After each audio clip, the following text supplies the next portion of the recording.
Allah be upon you all. It's a great honor and privilege for me to welcome you to this Peace Symposium organized by Ahmadiyya Muslim community in Sri Lanka.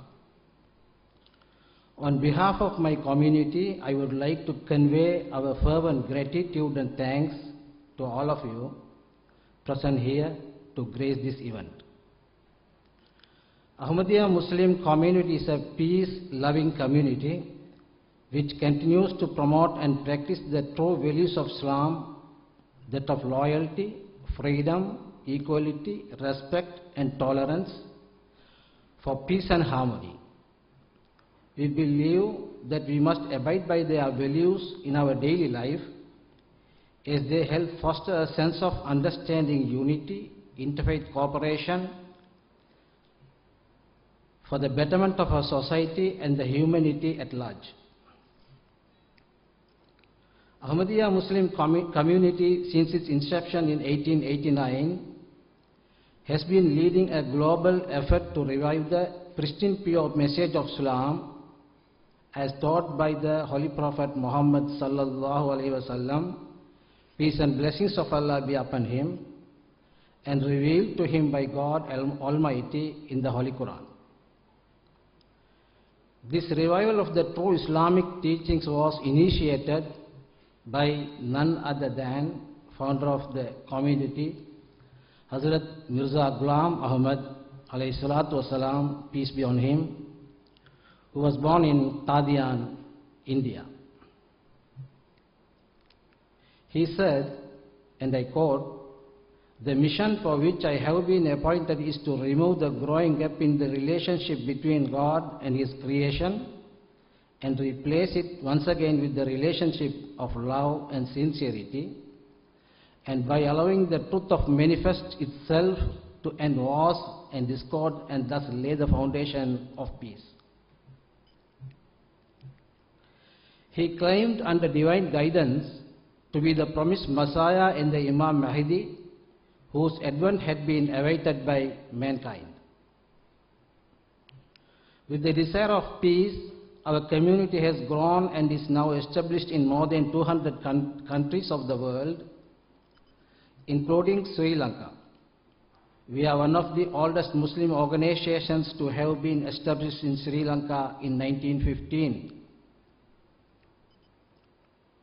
Our present spiritual leader, whom we recognize as a Caliph, reminds us that Islam teaches us to always be mindful towards God, who is our Creator, and to always keep His praise and remembrance fresh in our minds, and to treat His creation with love, affection, kindness, and appreciation.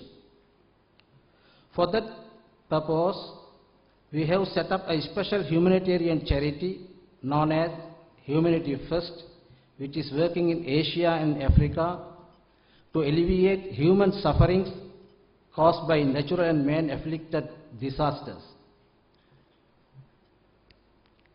Every Ahmadi all over the world is an extremely loyal citizen of his country and loves it.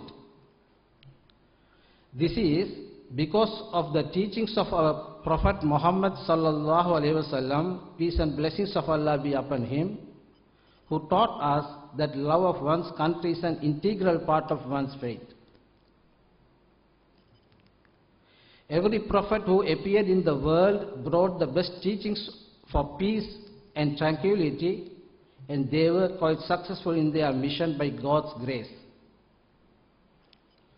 However, it is pathetic to note that today, in the name of religion, one way or the other, rancor, animosity, spitefulness are deeply rooted to become a challenge for world peace.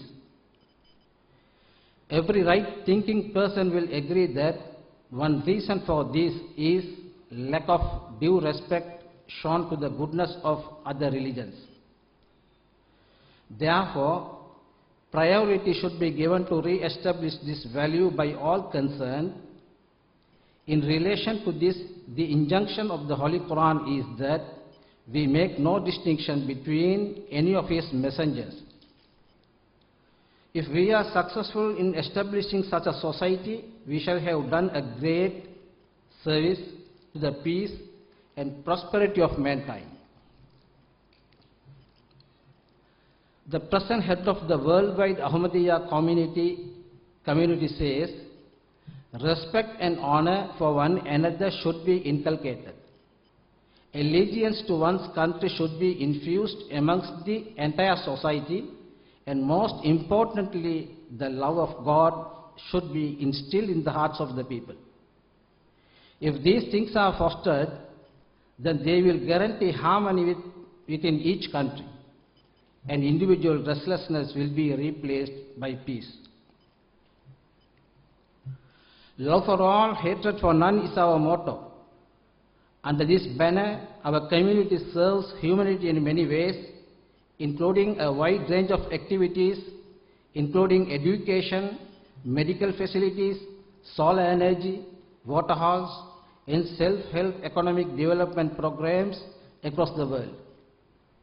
Under the instruction of our spiritual leader, our community is holding such symposia every year in many countries to convey the message of peace and promote mutual understanding and inspire communities to serve mankind by means of spiritual transformation through love of Creator, faithfulness to the teachings of their respective faiths, and respect for other faiths. We endeavor to promote full freedom of faith and religion and conscience for every human being with absolutely no discrimination or compulsion.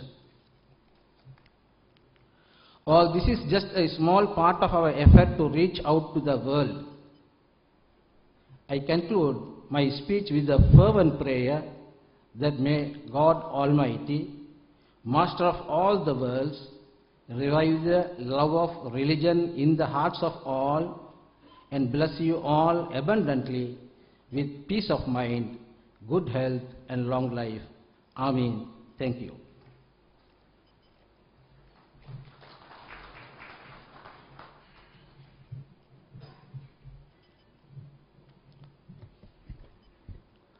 Thank you, Mr. President.